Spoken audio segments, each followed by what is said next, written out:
Hey guys, welcome back. Bolt Spider here, and today we're going to be going over the YGO Omega ladder with the top 15 decks via the win-loss ratio. Now, I'm going to be going over the top decks that has the wins. So let's get right into it, and also I'll be saying their percentage. So the meta is analyzed as follows. Only games where the loser's rating is above average of all ratings above 1,000 are counted. The decks are being categorized by archetype. For the deck to have a certain archetype, 5.71% of the total must be unique cards belonging to that archetype. The top 15 decks based on total play count are picked and sorted by wins. This is from October 1st, 2021 to February 7th, 2022. The average match time for every match is about 18.3 or 18 minutes and 3 seconds. And then total matches they have recorded is over almost 120,000 matches between October till the effective date of the ban list. And let's get right into the top 15 decks. First off, we have Sword Soul Tenny with 54.55% of a win rate. That is very high because cards like Imperial Order and Arch Nemesis Protoss makes this deck super potent of stopping your opponent from playing, along with the hyper consistency that the deck has. After that, we have Flunderies at a 50.29%, and this deck is actually bound to Burge to go up more in win rate because we're getting Flunderies and the Advent of Adventure in Battle of Chaos that goes into effect on Friday. Next up, we have Brigade at a 54.6%, a Lyralist Brigade, and this deck is super consistent and super potent to hand traps that no matter how many times you actually hand trap them, they could still end on a board that's actually very powerful. After that, we have Virtual World at a 55.29%. Now, I don't know what they're doing in Virtual World, but I have been playing Virtual World Sword Soul quite a bit on stream, and I cannot wait to play it actually throughout this next format. Afterwards, Hakuna Matata will love this because Cyber Dragons is at a 56.64%.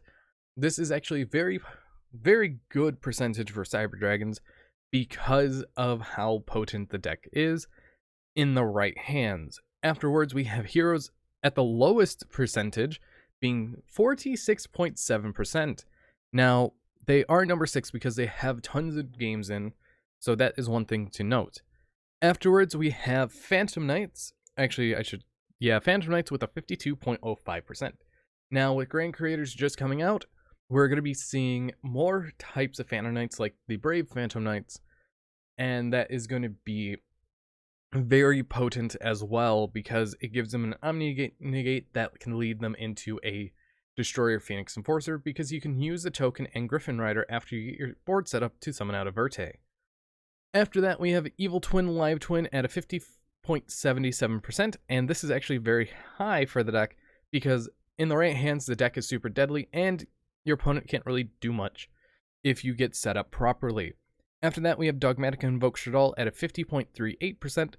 This is about even, so it is correct where the deck sits. After that, we have the Destiny Hero Sky Strikers at a 49.9%, so almost 50%, which is actually very good for how the deck is. Now, overall, Destroy Phoenix Enforcer helps Sky Strikers a lot. Them losing a Fusion Destiny is 100% fine. Dogmatica losing a Nadir Servant is 100% fine, because their consistency isn't really lost, as they could just add a Dogmatica Ecclesia into the mix. But for Sky Strikers, they could just add another spell to the mix, which is fine. After that, we have Eldritch at a 50.38%, so if you play the Omega ladder, I wish you best of luck against the deck because the reason they have now 3 skill drains post the ban list. After that, we have Pure Tri-Brigades at a 50.33%. Now, you can see how much of a difference between this and Lyralist Tri-Brigade is. A good 4% difference. And that is actually very critical for how the deck is. After that, we have Dogmatic Invoked DPE. This is at a 54.03%. Now, you can see that this is also more crucially higher than Dogmatica Invoke Shaddoll.